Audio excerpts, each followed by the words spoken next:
Bom dia, irmãos. Deus abençoe. Privilégio de estarmos aqui mais uma vez, né? Eu confesso que Daiane, Ana Eva e eu estávamos com saudade dos irmãos, né? Já tem um tempo que a gente, talvez alguns meses que a gente não vem à igreja aqui, mas pra gente fica a saudade, fica o contato com os amigos mais próximos.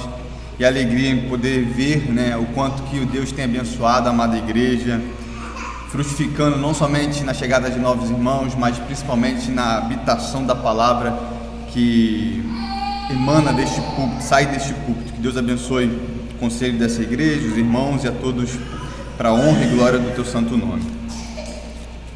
Vamos abrir a Bíblia na carta de Pedro, primeira carta de Pedro.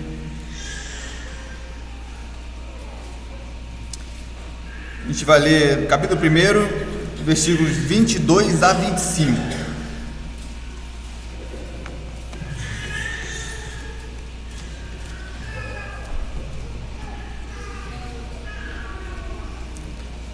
Primeira de Pedro, capítulo 1, versículos 22 a 25. Diz assim a palavra do Senhor: Tendo purificado a vossa alma pela vossa obediência à verdade, tendo em vista o amor fraternal não fingido, amai-vos de coração uns aos outros ardentemente, pois foste regenerados não de semente corruptível, mas de incorruptível, mediante a palavra de Deus, a qual vive e é permanente. Pois toda a carne é como a erva, e toda a sua glória como a flor da erva, seca-se a erva e cai a sua flor. A palavra do Senhor, porém, permanece eternamente. Ora, esta é a palavra que vos foi evangelizada. Vamos orar? Pai eterno, Deus amado, diante do Senhor, no dia do Senhor, o dia que o Senhor escolheu para que nós prestássemos culto ao Senhor, nos deleitássemos no Senhor, diante do Senhor nós confessamos a nossa incapacidade em compreender o texto sagrado por nós mesmos. E queremos, Senhor, pedir a Tua intervenção neste momento, que o Teu Santo Espírito possa nos clarear, ó Pai, a Tua vontade revelada a nós por meio da Tua Sagrada Escritura, que através do Teu Santo Espírito os nossos corações se abram para a verdade que a Tua Palavra quer nos transmitir, que a despeito de mim, o Senhor possa me usar para falar ao Teu povo, assim como o Senhor já falou a mim, ó Deus. Que o Senhor possa abençoar a todos os irmãos aqui presentes, de modo que não somente sejamos ouvintes da Sua palavra, mas sejamos verdadeiramente praticantes, que possamos aplicá-la ao nosso dia a dia, e que a Sua palavra, e somente ela, possa produzir frutos em nós dignos de arrependimento, para a glória do Teu santo nome. Oramos assim, com perdão dos nossos pecados, no nome de Jesus. Amém. É interessante que quando a gente passa por momentos de alegrias em nossas vidas, e aqui eu posso falar até de forma bem clara, porque eu acho que a maior alegria de uma família é a chegada de um bebê, de uma criança, e aqui a gente tem muitas crianças, muitos bebês, né? E é um momento de muita alegria na nossa vida quando isso ocorre. Porém, eu creio que o problema de nós passarmos por um momento de grande alegria é o término dessa alegria, ou o findar daquele momento de êxtase. É nesse momento, por exemplo, que a ficha cai e a gente lembra que a gente precisa dar prosseguimento à nossa vida. Quando o bebê nasce, estou usando esse exemplo aqui para a gente ficar um pouco mais claro, ficar um pouco mais palatável aqui o nosso contexto. Quando o bebê nasce, logo vem os dias de acordados, amamentando ou cuidando do bebê, aquele tempo que o bebê não dorme. O João falou que está dormindo bem, né? Eu não entendi, mas eu acho que a Júlia não está dormindo bem. A grande questão é que após um momento grande de alegria na nossa vida, e a ficha cai após aquele momento, vêm as grandes responsabilidades. A gente precisa dar prosseguimento à nossa vida. Cai como se fosse um choque de realidade. Por exemplo, o melhor dia da semana, indubitavelmente, é o domingo, sem dúvida. Mas após o domingo, sempre vem a segunda-feira. Não estou falando que a segunda-feira é maldita, muito pelo contrário, ela é bendita, é o dia que nós voltamos aos nossos trabalhos, né? É a segunda parte do mandamento. Mas se nós ficássemos somente no domingo, tenderíamos a achar que a nossa vida se resumiria a esse céu aqui. Mas quando vem a segunda-feira, vem um choque de realidade na nossa vida, nas nossas mentes, e a gente se depara que ainda não chegamos ao final. Ainda estamos ainda no meio do pecado, precisamos trabalhar arduamente, né? Perdendo às vezes o sentido do nosso trabalho. Enfim, sempre depois do domingo vem a segunda-feira, depois da festa vem a arrumação, depois de provarmos a graça e o amor de Deus, nós somos sempre lembrados que ainda estamos em meio ao mundo mau e permanecemos no meio ao pecado. É por isso que nós sempre oramos pedindo perdão a Deus pelos pecados cometidos, nos arrependendo de todos eles. Eu falo isso porque, por mais que, por exemplo, o apóstolo Paulo tenha escrito uma carta chamada Carta da Alegria, Carta aos Filipenses, né? John Piper, por exemplo, escreveu um livro chamado Do Hedonismo Cristão em Busca de Deus. Esse sentimento, o sentimento da alegria, o sentimento do prazer, o sentimento que é proveitoso, que é no Senhor, esse sentimento, ele não é a parte do sofrimento. Na verdade, ele contempla o sofrimento. Ele contempla todo o sofrimento do cristão. Ele é a despeito do sofrimento. A alegria do cristão, melhor dizendo, ela é no sofrimento. E parece algo muito contrário às nossas expectativas em alegria e tristeza. Mas a vida do cristão, inclusive a vida alegre do cristão, ela contempla o sofrimento. O sofrimento não somente ele é certo, mas também é necessário para nos purificar, para provar a nossa fé. Eu diria que o sofrimento nos torna cristãos maduros, cristãos provados, cristãos não mais provando apenas do leite da fé, mas sim da maturidade, de alimentos sólidos, como diria o autor da carta aos Hebreus, né?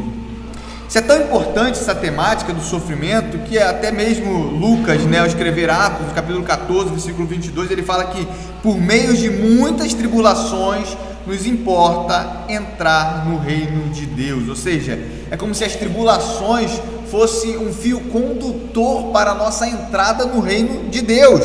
Elas são fundamentais.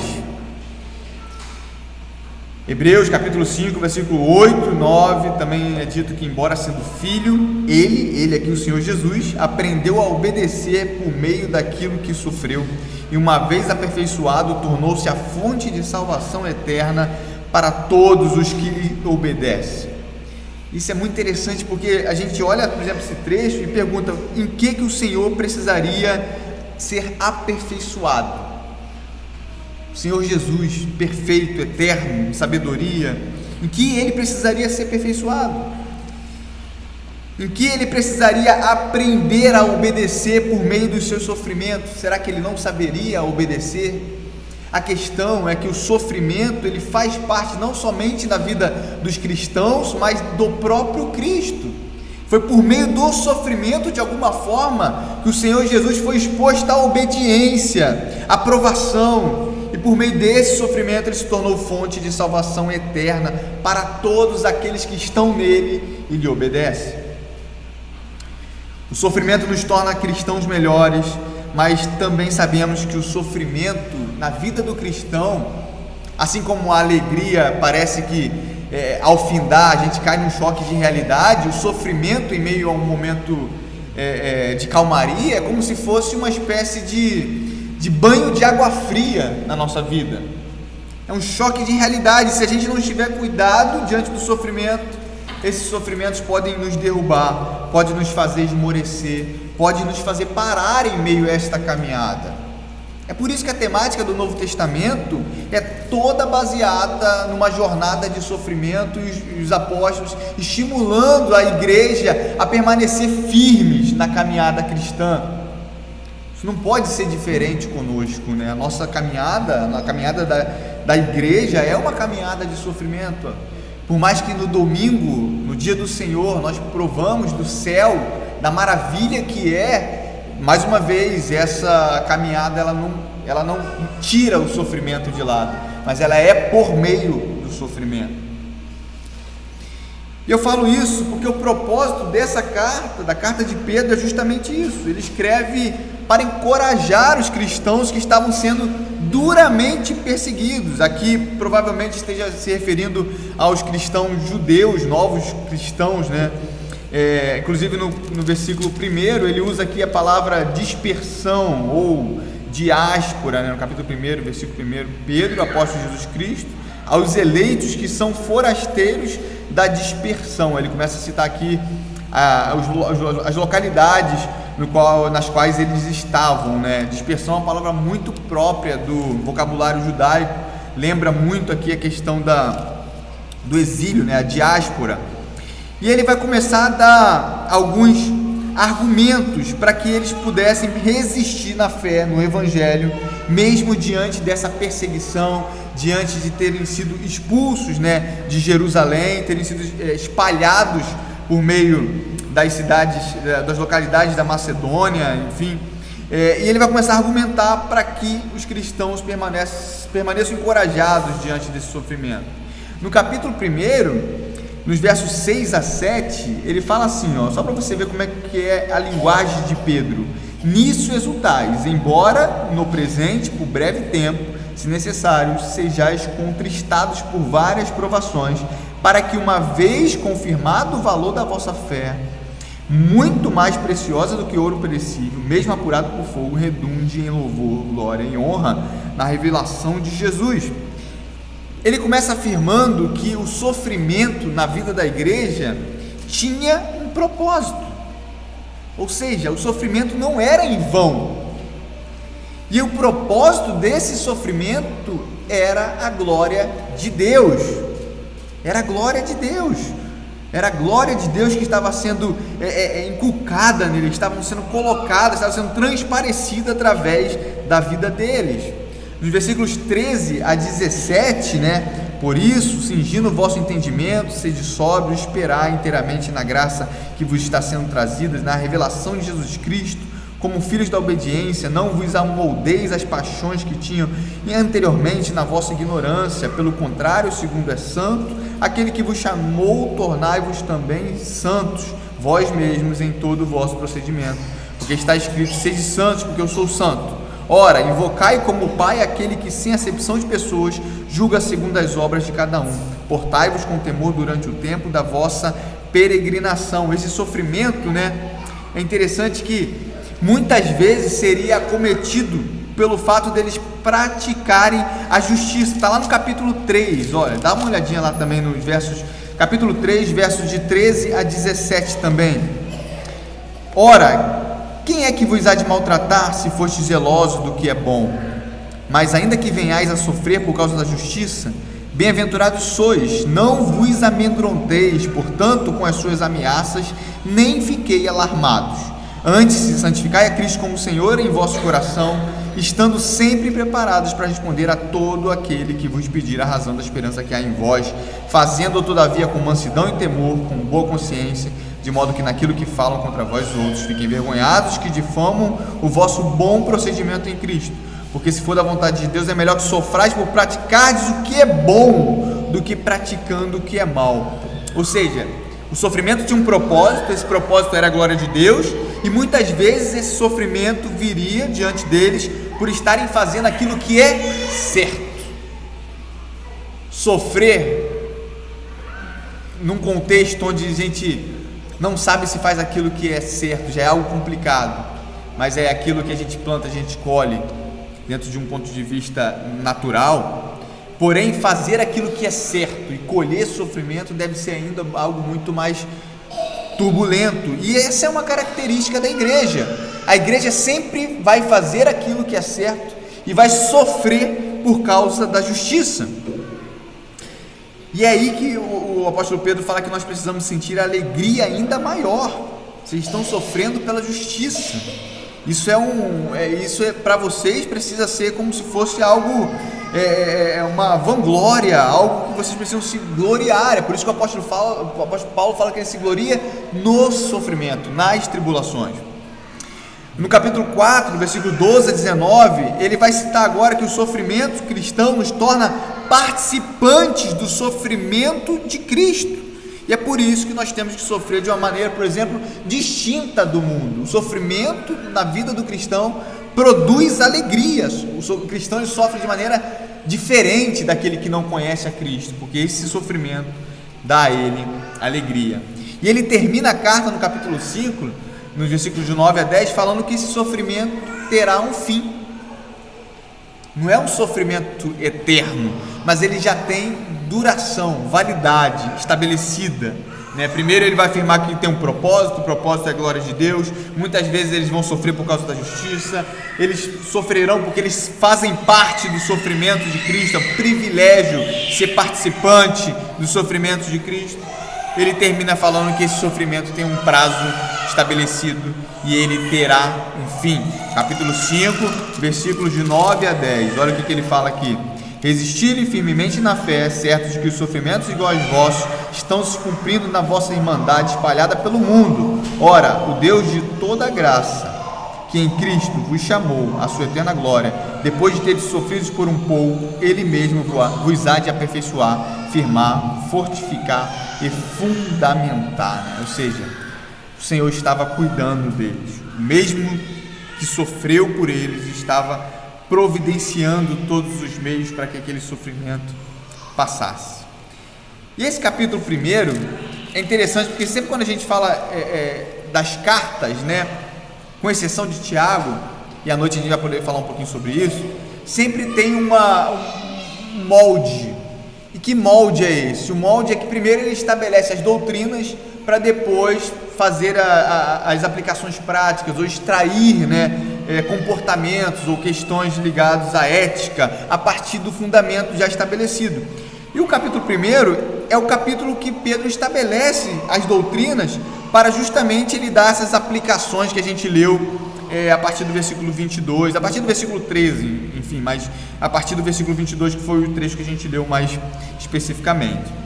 Pedro ele vai solidificar, né, essa argumentação dele, mostrando em primeiro lugar que a base da fé dos cristãos está na ressurreição de Cristo, versículos de 3 a 6. Bendito Deus e Pai de nosso Senhor Jesus, que segundo a sua muita misericórdia nos regenerou para uma viva esperança mediante a ressurreição de Jesus Cristo dentre os mortos, para uma herança incorruptível, sem mácula, imacessível, reservada nos céus para vós outros, que sois guardadas pelo poder de Deus mediante a fé para a salvação preparada para revelar-se no último tempo. Nisso exultais, embora no presente por breve tempo seja necessário, sejais contristados por várias provações. A base para que eles pudessem permanecer firmes na fé estava na doutrina da ressurreição de Cristo, porque foi por meio dela que eles haviam sido regenerados. Esse aqui é o ponto fundamental da argumentação de Pedro, né? Eles haviam sido tornados povo de Deus. Foi por meio da ressurreição de Cristo que eles foram regenerados e tornados povo de Deus. E essa ressurreição tinha garantido a eles uma herança incorruptível, uma outra palavra importante dentro desse contexto aqui do primeiro capítulo. Era uma herança incorruptível, era uma herança sem mácula, era uma herança na conformidade com aquele que os salvou, com Cristo. Tem uma comparação dos atributos do Senhor Jesus com os atributos da herança que eles haviam ganhado diante daquilo da sua regeneração, né? A base teológica aqui é justamente essa. Jesus havia sido ressurreto, né? Havia sido ressuscitado, e essa ressurreição gerou uma nova vida, que é a regeneração, e essa regeneração levaria à glorificação final. Essa é a base doutrinária aqui do apóstolo Pedro, né? Ele vai solidificar o terreno para que ele possa aí sim construir ensinamentos práticos diante dessa argumentação teológica. Nos versículos de 7 a 11, ele vai dar uma argumentação agora bíblica, hermenêutica, dentro de uma teologia bíblica, né? Ele fala assim, investigando atentamente qual ocasião, vamos ler a partir do 10, foi a respeito dessa salvação que os profetas indagaram e inquiriram, os quais profetizaram acerca da graça a vós outros destinada, investigando atentamente qual a ocasião ou quais as circunstâncias oportunas indicadas pelo Espírito de Cristo, que neles estavas ao dar de antemão testemunho sobre os sofrimentos referentes a Cristo e sobre as glórias que os seguiram. A eles foi revelado que não para si mesmo, mas para vós outros ministravam as coisas que agora vos foram anunciadas, porque aqueles que pelo Espírito Santo, enviado do céu, vos pregaram o Evangelho, coisas essas que os anjos anelam prescrutar. Ou seja, era sobre isso que? A ressurreição de Cristo, a vida de Cristo, a nova regeneração, a glorificação final, que os profetas indagaram, ou seja, pensavam sobre, tinham dúvidas sobre, conversavam sobre, profetizaram sobre, falaram, Ele faz aqui uma hermenêutica, uma teologia bíblica do Antigo Testamento. Aquela fé que havia sido dada a eles não era uma fé nova, não era algo que havia sido construído a partir daquele momento, não, estava fundamentada no Antigo Testamento. Isso é importante, porque ele precisa contextualizar que ele está falando a cristãos, judeus, aqueles que haviam sido convertidos, dentro da fé judaica. Então ele está falando, isso aqui não é uma fé nova, vocês não estão acreditando agora de forma nova, não é isso. Vocês estão herdando a fé que foi dada ao pai Abraão, aos patriarcas, a Moisés e aos profetas. A base é o Antigo Testamento. O povo estava sendo duramente perseguido, atribulado, provado, mas o consolo que o apóstolo Pedro fornece à igreja é um consolo teológico, é um consolo fundamentado na Escritura Sagrada do Antigo Testamento, mostrando como que os fatos que aconteceram com Cristo, era fundamental para que eles estivessem naquele ponto da caminhada, Então é uma argumentação teológica, bíblico-teológica, Não somente da ressurreição de Cristo, mas como que isso era cumprimento de profecia, e era sobre isso que o Antigo Testamento falava. Isso mostra para nós a importância da teologia na vida do crente, É impossível a gente tirar conclusões práticas sem antes conhecermos o Deus da nossa salvação, sem antes indagarmos sobre essa salvação, sem antes nos debruçarmos diante da Sagrada Escritura, porque às vezes a gente quer logo ir para a prática. O que eu tenho que fazer? Mas como é que eu trato meu filho? Como é que eu disciplino? Como é que eu faço isso? Mas a gente não quer entender, não quer fazer a labuta, de buscar verdadeiramente aquilo que vai dar a base para isso, E a base é teológica para toda a nossa vida, seja para o trabalho, seja na criação dos nossos filhos, seja no modo de cultuar, seja no tratamento com os nossos vizinhos, com a nossa família. Toda a base cristã de vida é fundamentada pela teologia. Pela teologia. É impossível eu ter uma prática correta se eu não tiver uma crença correta naquilo, nos próprios dogmas cristãos, Aquilo que nós cremos. Aí sim, a partir do versículo 13, é muito difícil, a gente chegar até o Davi estava comentando comigo assim, por que você não faz uma pregação continuada lá na igreja? Eu falei, porque eu só vou lá de 3 meses, com a misericórdia do Senhor. Se eu pregar um capítulo aqui, quando daqui a 3 meses, ninguém nem lembra mais de mim aqui, que é dirá daquilo que eu preguei, Então eu falei, é muito difícil você pegar salpicado, porque eu não consigo chegar aqui, pegar um texto da Escritura sem contextualizar isso. Então é a segunda-feira depois do domingo, Sempre tem um trabalho árduo aqui pra gente, que é importante para que a gente possa compreender de forma mais substancial, Dá uma olhadinha no verso 13. É a partir do verso 13 que ele vai começar a dar essas aplicações práticas. Se você perceber bem, ele começa com essa ideia de por isso, ou seja, por tudo aquilo que eu falei, por causa da ressurreição de Cristo, por causa da regeneração, por causa da nova vida, por causa do fato que o Antigo Testamento falava de Cristo, por isso vocês precisam fazer isso, Por isso, cingindo o vosso entendimento, sede sóbrio e esperar inteiramente na graça que vos está sendo trazida na revelação de Jesus Cristo, ou seja, pelo fato de Jesus Cristo ter sido morto, ressuscitado, e porque toda a Escritura aponta para Cristo, vocês precisam viver de forma distinta, de forma santa, né? Ele não simplesmente chega lá e fala, sede santos, não, ele mostra por que eles deveriam ser santos, e a base era simples, a base era bíblica, mais uma vez, eles precisam ser santos porque Deus é santo, né? Levítico capítulo 19, versículo 2, Levítico 20, 7, isso aqui está lá no versículo 16, né, do capítulo 1, porque está escrito, sede santos porque eu sou santo. Eles precisariam viver de forma santa, primeiramente por causa do caráter daquele que os havia chamado, né? Interessante, porque quem rege o nosso comportamento, a nossa ética, não é aquilo que eu determino, mas é o próprio caráter de Deus, é quem Deus é que determina quem eu sou, são os atributos de Deus, é o amor de Deus, a sua graça, a sua justiça, a sua santidade, a sua eternidade, são os atributos dele que moldam o seu povo, é ele quem rege o comportamento cristão, quem Deus é faz nós sermos quem nós somos. A essência da nossa vida, do nosso caráter, a causa está no ser de Deus e não em nós mesmos. É por isso toda essa base teológica, para compreendermos quem Deus é, para a partir daí termos um comportamento distinto, né? No versículo 14, por exemplo, ele fala que como filhos da obediência, não vos amoldeis às paixões que tinhas anteriormente na vossa ignorância.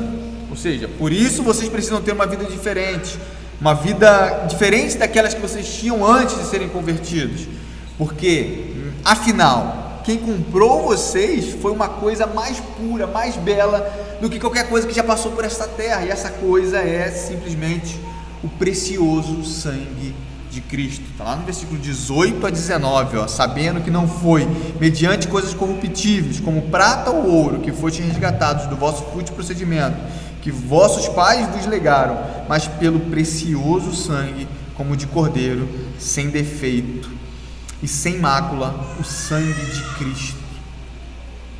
Eles haviam sido resgatados simplesmente por aquilo de mais precioso que havia passado por esta terra, o sangue do Cordeiro, o sangue de Cristo. E aí, diante dessa base teológica e argumentativa que eles precisariam ser santos por causa do caráter de Deus, porque quem havia comprado eles, né, na verdade era algo incorruptível, belo, perfeito, né, inacessível, como a herança que eles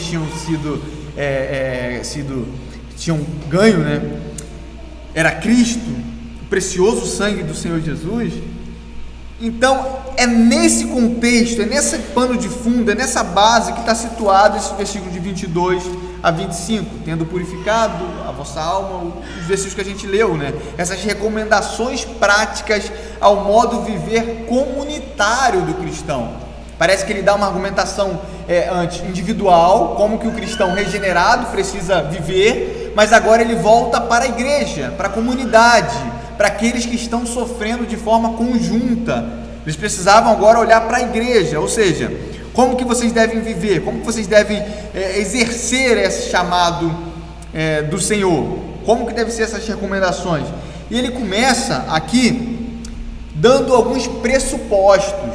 Ele já parte do princípio que existe algumas coisas na vida da igreja. Por exemplo, ele chega falando, tendo purificado a vossa alma pela vossa obediência à verdade, tendo em vista o amor fraternal não fingido, amai-vos de coração uns aos outros ardentemente. Ou seja, tendo purificado, uma suposição, uma analogia aqui ao sangue purificador de Cristo, tendo em vista que vocês já estão purificado a alma pela obediência à verdade, então vocês farão isso. E esse tendo purificado é interessante porque é uma analogia clara ao sangue de Cristo e ao simbolismo do Antigo Testamento, né? A aspersão ou todo aquele cerimonial que era feito no templo judaico. Eles haviam sido, primeiro, a questão da obediência, tendo purificado pela vossa obediência à verdade. essa questão da obediência é muito frisada em toda a carta. No versículo 2 do capítulo 1, ele fala que eleitos segundo a presciência de Deus Pai, em santificação do Espírito para a obediência. Eles haviam sido eleitos para a obediência. Depois, no versículo 22, ele fala que eles haviam sido purificados, tendo purificado a vossa alma pela vossa obediência à verdade. Ou seja, eles são chamados aqui como se fossem purificados pela obediência. E no versículo 14, eles são chamados de filho da obediência. Está aqui, como filhos da obediência, não vos amoldeis as paixões que tinham anteriormente na vossa ignorância, né? Interessante essa ideia também do filhos, né, da obediência, porque em Efésios 2:2, aqueles que não estão em Cristo, aqueles que estão sob o governo de Satanás, são chamados de filhos da desobediência. Então você vê que tem aqui um paralelo entre os escritos de Paulo e os escritos de Pedro. As cartas de Paulo já circulavam por meio das igrejas, né? Pedro inclusive cita as cartas de Paulo em alguns das suas argumentações. Isso é muito interessante. A obediência nesse ponto aqui, diante do sofrimento, diante de tudo isso que eles estavam passando, era uma característica fundamental ao cristão, mesmo em meio ao sofrimento, né? Era uma identidade do cristão em meio ao sofrimento. Tiago critica, por exemplo, aqueles que são apenas ouvintes, Tiago 1:22, mas que não são praticantes, aqueles que apenas ouvem a palavra, mas não obedecem ao chamado de Deus por meio da palavra. O cristianismo, ele não admite apenas uma crença intelectual, um saber intelectual, um conhecer intelectual, mas esse conhecimento é um conhecimento integrado, é um conhecimento único, é um conhecimento que gera prática.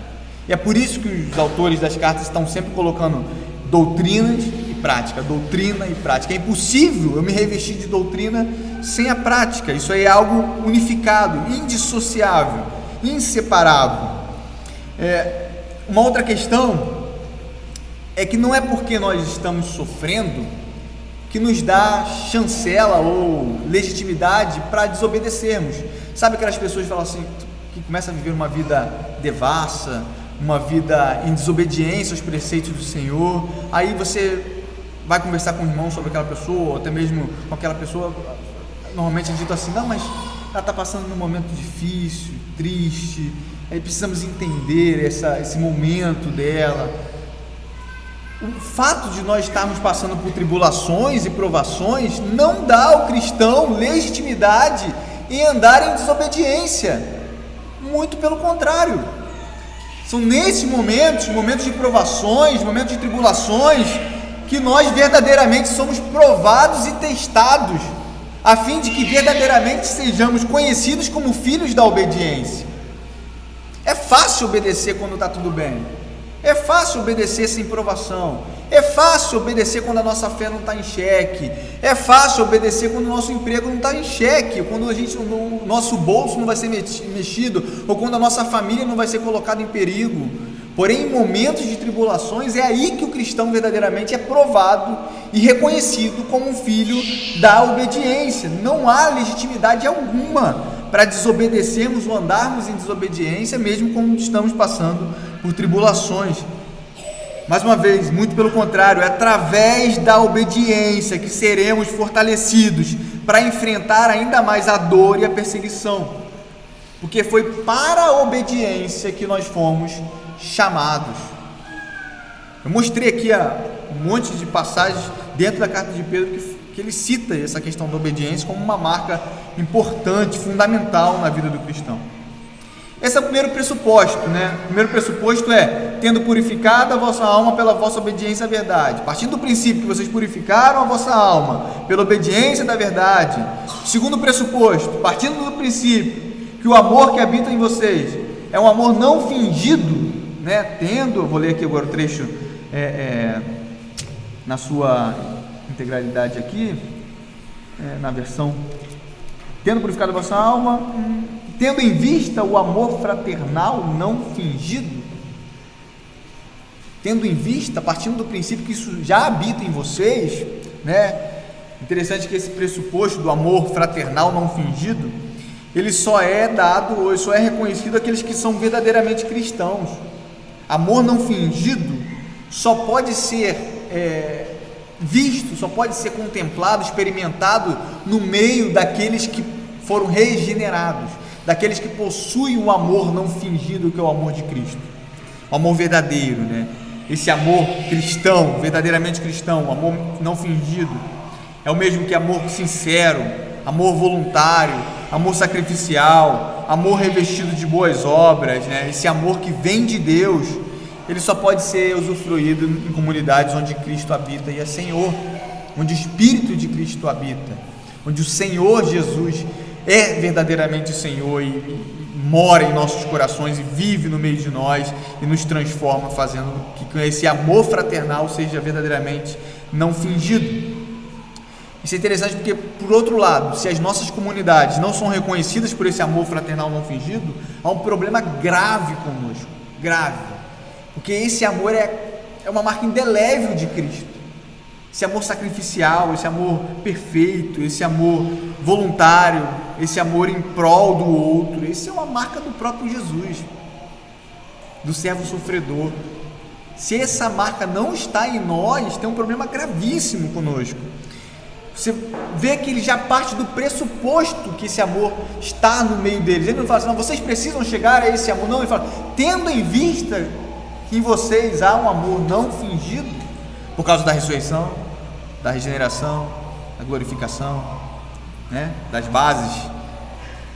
Não é algo que eles deveriam alcançar, mas é algo que já habitava no meio deles, né? Ele já pressupõe isso, já parte do princípio desse amor. Deve ser uma marca, então, importante daqueles que professam o Evangelho. Então, depois desses dois pressupostos, né, o primeiro pressuposto de tendo purificado a vossa alma pela obediência à verdade, o segundo, por habitar no meio deles um amor fraternal não fingido, Pedro agora vai chegar ao centro da argumentação, antes de chegar ao final dos versos.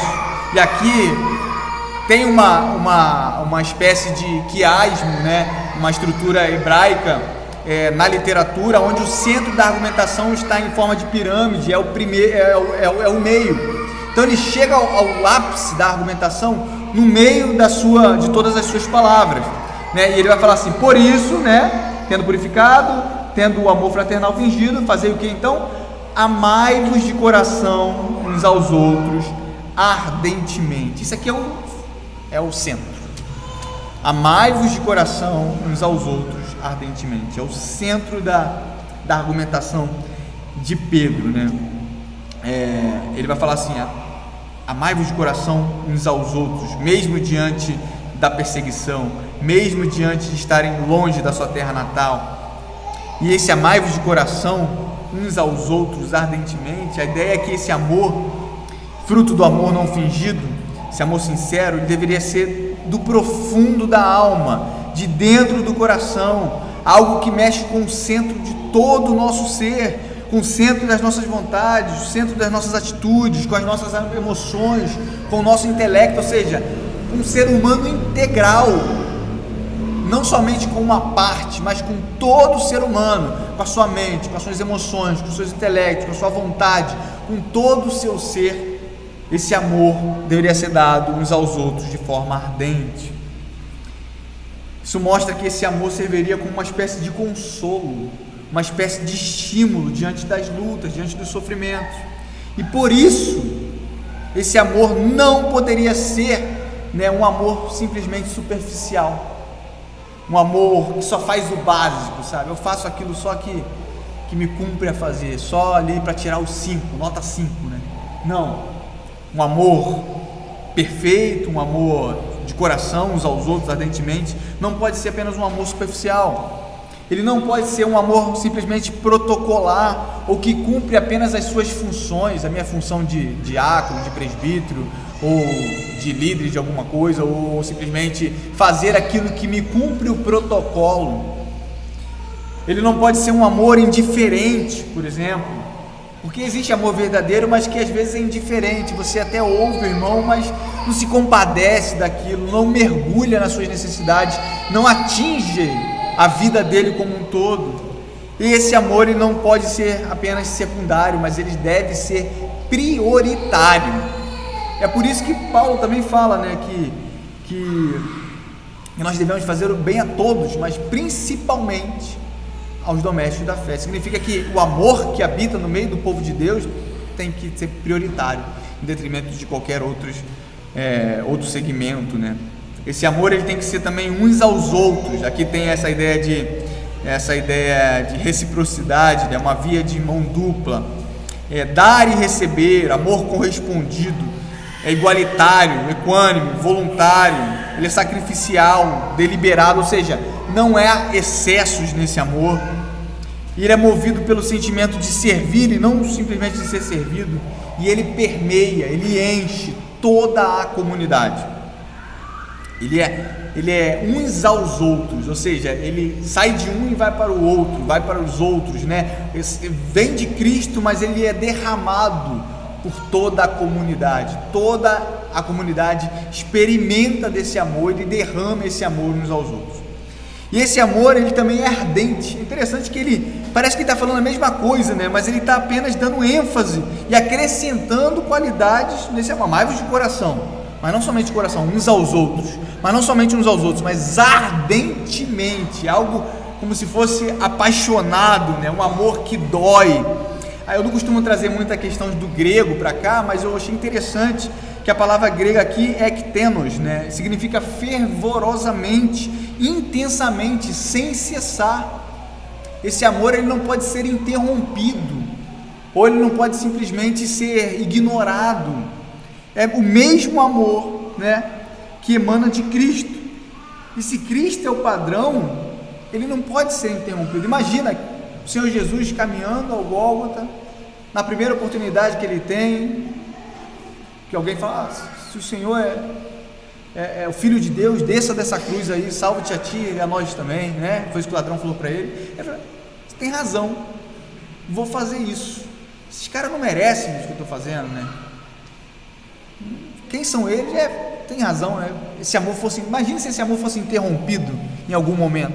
Mas mesmo diante das circunstâncias, mesmo diante do sofrimento, mesmo diante do não merecer, aí que está o ponto, porque a gente às vezes fala de amor como se fosse uma questão meritocrática, mas o amor que nos alcançou não foi por nossos méritos, foi pela graça, é um favor que nós não merecíamos. Dentro dessa concepção, o amor que envolve a igreja tem que contemplar o outro mesmo quando o outro não merece, mesmo quando ele está agindo muitas vezes de forma errada conosco, mesmo quando pisam no nosso calo, mesmo quando nossas esposas, o nosso marido age daquela maneira que nos deixa aborrecidos, porque o amor que nos atinge é um amor gracioso, ele não depende dos nossos méritos, é pela graça. Da mesma forma, o amor que permeia a comunidade é um amor que não é interrompido de maneira alguma, né? Até mesmo quando nós disciplinamos, né? Quando o conselho disciplina alguma pessoa no meio da igreja, essa disciplina é feita em amor. É para que se perca, não, é para que seja salva aquela pessoa, né? É feita em amor. A disciplina ela mostra esse caráter de Deus, o caráter amoroso de Deus, né? Por isso que não tem como a gente separar a palavra amor de disciplina. Aquele que dá amor, né? O pai que dá disciplina é a mãe que dá amor. Não, isso não pode, porque essas duas palavras são indissociáveis, né? Esse amor, ele deveria ser intenso, um amor que dói, fervoroso, sem cessar.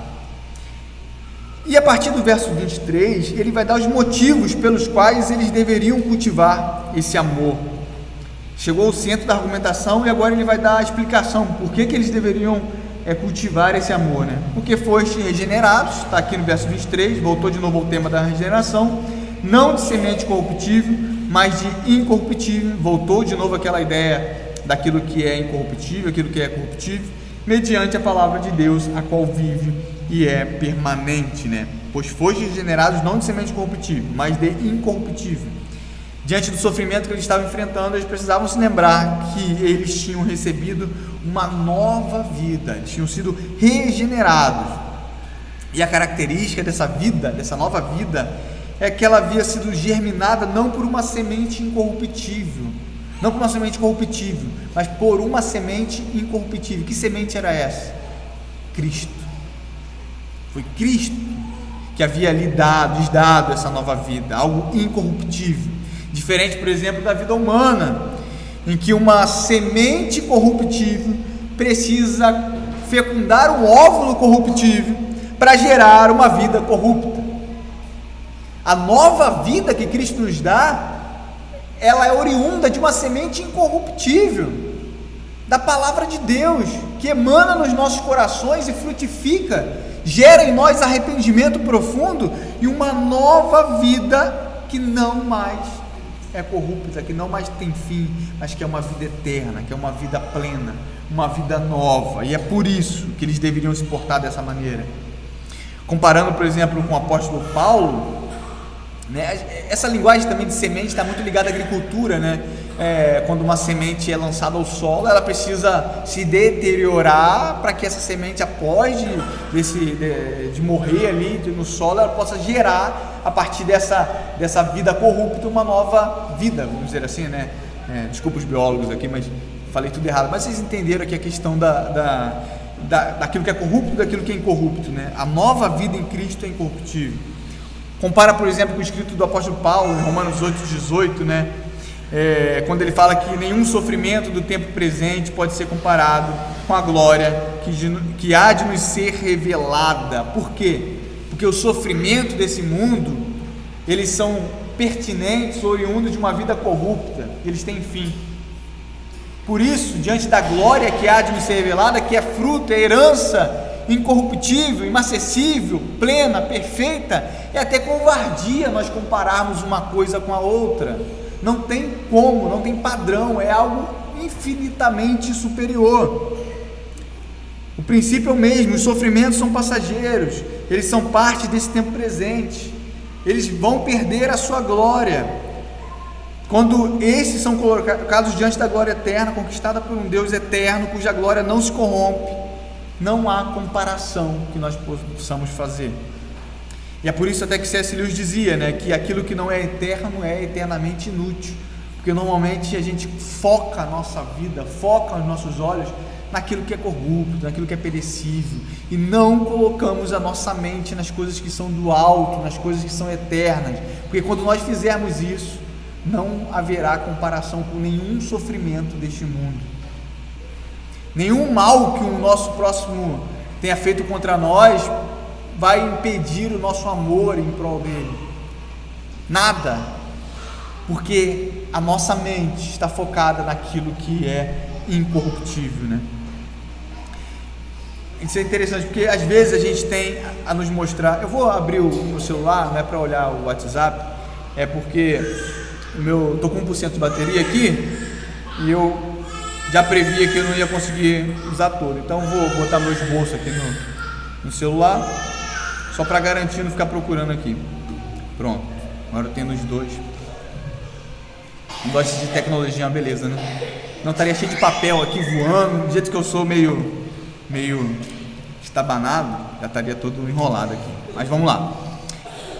Isso mostra para nós que nós temos que, às vezes, focar, às vezes não, sempre focar naquilo que verdadeiramente merece a nossa, agora eu vou usar outro ponto, aquilo que merece as nossas atenções. Às vezes a gente coloca o nosso coração naquilo que é passageiro, naquilo que é corruptível, naquilo que é frágil, naquilo que se esvai, mas não colocamos o nosso coração naquilo que é perpétuo, né?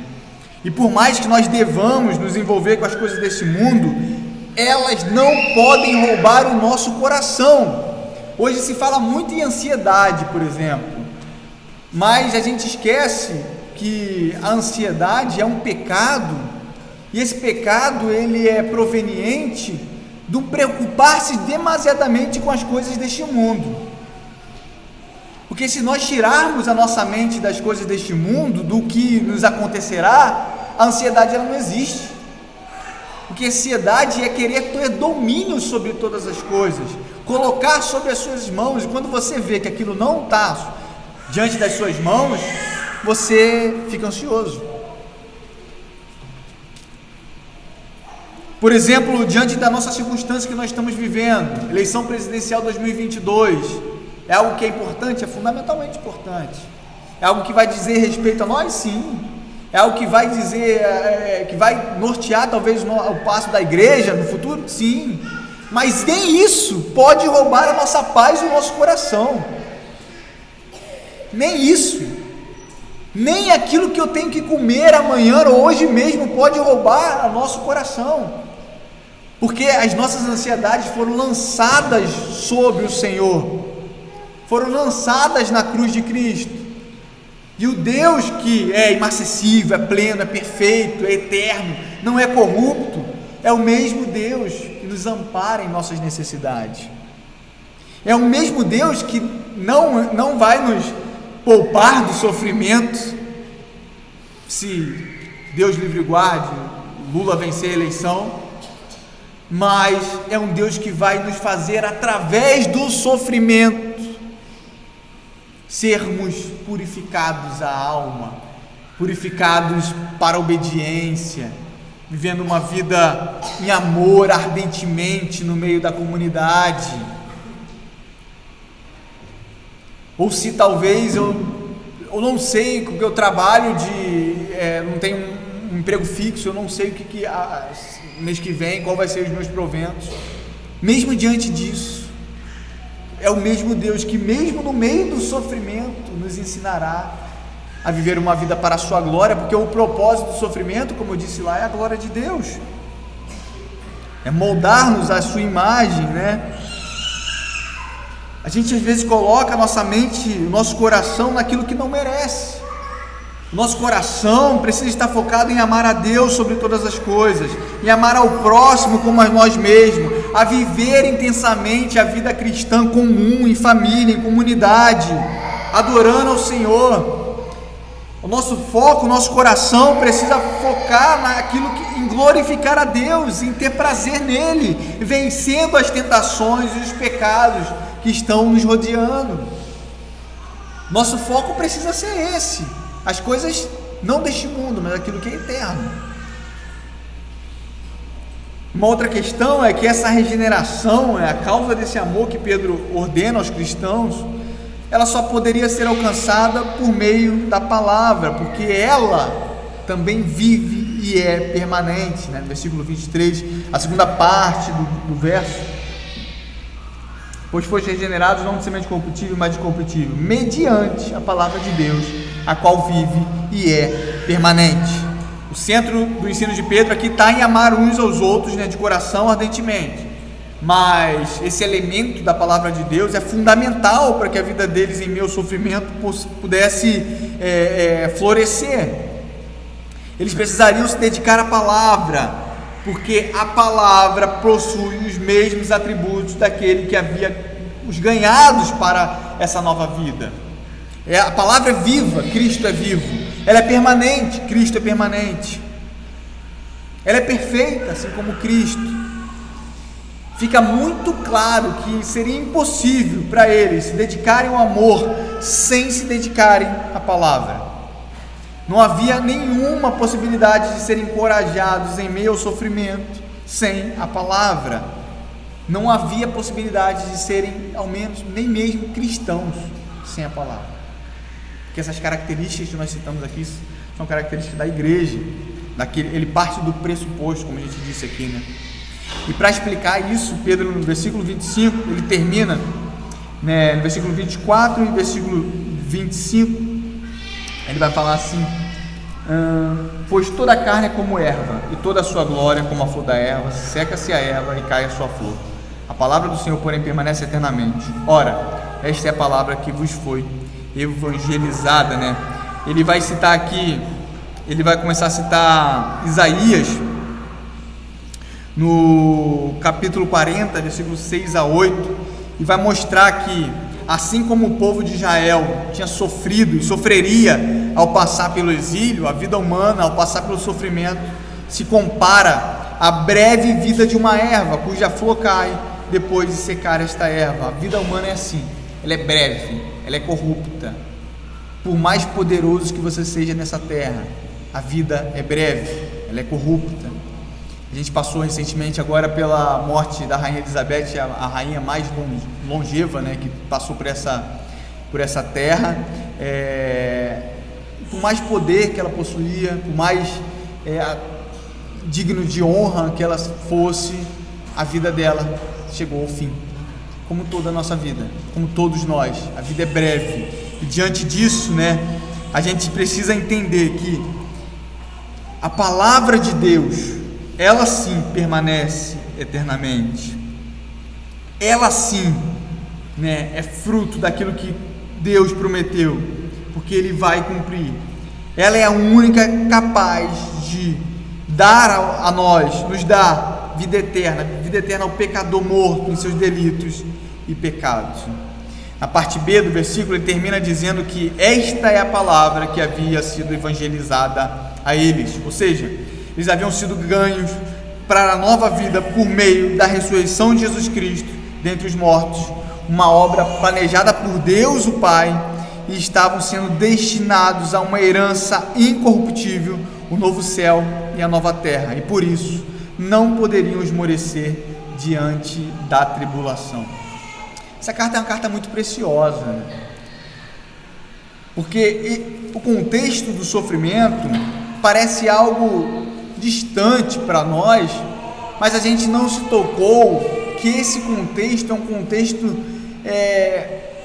inerente à vida do cristão, inerente a todo ser humano caído, mas principalmente à vida do cristão. E esse contexto, assim como a maioria das cartas do Novo Testamento, né, está muito presente na nossa vida. Quando ele fala, por exemplo, que nós somos eleitos para a obediência, né, aqui eu já começo as minhas aplicações, mas de alguma forma nós também somos purificados por meio da obediência à verdade, e a verdade é a palavra de Deus. Nós não somente somos eleitos para a obediência, mas de alguma forma a obediência nos purifica a alma, nos torna cristãos melhores, cristãos verdadeiros, experimentados, maduros. E em tempos em que a verdade do Senhor ela não é mais vista, não é mais observada, não há mais uma verdade absoluta diante daqueles que estão no mundo, pensam desta forma, né? Nós precisamos dizer ao contrário. A palavra é a verdade e a ela nós devemos obediência. E se nós não vivemos uma vida de obediência à palavra, provavelmente não fomos purificados a alma. É uma questão que está totalmente ligada. A eleição para a obediência e a purificação da alma. Se nós fomos eleitos para a obediência, essa obediência também nos purifica a alma. Uma outra característica é a ideia do amor fraternal, que deve ser uma marca da comunidade cristã. Isso nos mostra, por exemplo, quando o mundo nos olha, ele não pode nos olhar como simplesmente uma comunidade qualquer, mas eles precisam ver algo totalmente distinto deles. O mundo pensa uma coisa e nós pensamos outra coisa totalmente distinta. Não há como conciliarmos pensamentos. Nós precisamos ser identificados eles precisam olhar para nós e não é possível que essas pessoas estão fazendo isso. Não é possível que essas pessoas estão em pleno domingo de manhã, por 1h30, 2 horas, ouvindo a palavra de Deus, cultuando a esse Deus que eles dizem conhecer. Não é possível que essas pessoas se tratam de maneira totalmente diferente. Não é possível que essas pessoas não estão pensando em si mesmas, mas estão abdicando dos seus próprios trabalhos para poder cultuar o Senhor e amar uns aos outros. Como que? Mas não cabe, não pode caber na cabeça deles. Eles não podem olhar e achar normal, porque eles não possuem a mente de Cristo. A característica da vida cristã e da comunidade cristã precisa ser totalmente diferente da característica do mundo, de qualquer outra comunidade que exista no mundo, seja um clube, seja associação de leitura, qualquer outra coisa. O nosso modo de viver é totalmente distinto. É sacrificial, é em prol, é voluntário, não contempla aquilo que o outro te faz, é gracioso. Porque é na comunidade de Deus que a habitação do Espírito Santo, do seu Santo Espírito, do Deus Espírito, é que é visto de forma especial. E esse amor fraternal deve ser a marca de uma comunidade cristã. E o nosso amor, em último lugar, a palavra de Deus precisa ser singular, precisa ser diferenciado. A palavra de Deus é eterna, ela precisa ser o centro da nossa vida e do nosso culto. Ela precisa orientar a nossa vida em comunidade. E ela é a única capaz de salvar o perdido. Se a gente perde a palavra, a gente perde todas as coisas. Se a gente tira o Evangelho, a gente tirou a nossa única esperança de salvação. Porque é o Evangelho que faz essas coisas. É a palavra de Deus que nos faz viver de forma distinta. É a palavra de Deus que nos faz viver de forma obediente. É a palavra de Deus que nos faz ter amor uns aos outros. É a palavra de Deus que nos faz sermos fortalecidos em meio à dificuldade. É a palavra de Deus que nos faz pensar de forma distinta. Se nós tiramos a palavra de Deus, o que será de nós? É por isso que a palavra precisa continuar tendo primazia em nossas vidas, e não somente nos nossos cultos, mas na nossa casa, na nossa família, no nosso trabalho, em todo modo como nós pensamos, nós vivemos. A palavra ela precisa estar fincada no nosso coração, porque ela é a nossa única esperança. Porque quando nós pregamos a palavra, nós estamos pregando o Cristo crucificado, o Cristo ressurreto, o Cristo que regenera, o Cristo que glorifica, o Cristo que nos deu nova vida. Ela é o centro. Ela é o centro do nosso amor, ela é o centro do nosso modo de viver, ela é o centro da nossa ética, ela é o centro de toda a nossa vida. Mais uma vez, o centro da argumentação aqui de Pedro está em: amai-vos de coração uns aos outros ardentemente. Mas isso é impossível sem a palavra de Deus. Vamos orar? Senhor, nós te louvamos, ó Pai, pela sua palavra. Que ela seja o centro da nossa vida, o centro da sua igreja. Que ela verdadeiramente, ó Pai, possa produzir uma vida em comunidade distinta de todos os restantes de associações comunitárias que esse mundo possa conceber, ó Pai. Que eles possam olhar para nós e nos enxergarmos como loucos, como pessoas que fazem aquilo que parece que não cabe, não se encaixa na cabeça deles, mas que a palavra de Deus, essa que habitou ricamente nos nossos corações e nos transformou segundo a sua imagem, possa alcançá-los por meio de nós. Que verdadeiramente esta igreja seja reconhecida por um amor ardente uns aos outros, um amor que é derramado pelo Senhor, a partir do Senhor, por meio de toda a igreja, ó Deus. Que nós sejamos reconhecidos, ó Pai, pelo seu nome, pelos seus atributos, e que o Senhor, a partir de quem o Senhor é, possa nos transformar à sua imagem e semelhança. Nós pedimos perdão, ó Deus, por todas as vezes que nós não cumprimos, não vivemos uma vida de obediência, não vivemos uma vida de amor uns pelos outros, muitas vezes sendo apenas ouvintes da sua palavra, mas não colocando em prática na nossa vida. Nós fomos eleitos para a obediência, e mesmo em meio ao sofrimento, é a obediência que nós precisamos perseguir, ó Pai, porque a nós importa obedecer ao Senhor mais do que qualquer outra coisa em nossas vidas. Que isso seja transmitido às nossas gerações, que isso seja transmitido à nossa comunidade, que isso seja transmitido a todos nós, e que a nossa vida, que a nossa mente esteja focada naquilo que é eterno, naquilo que é inacessível, naquilo que não tem fim, naquilo que não é corrupto, e que a nossa esperança esteja no Senhor e não em homens, ó Pai.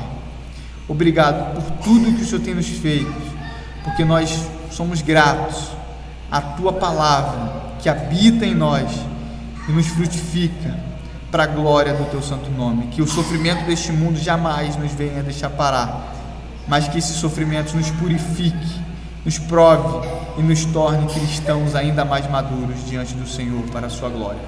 Nós oramos gratos no nome de Jesus. Amém.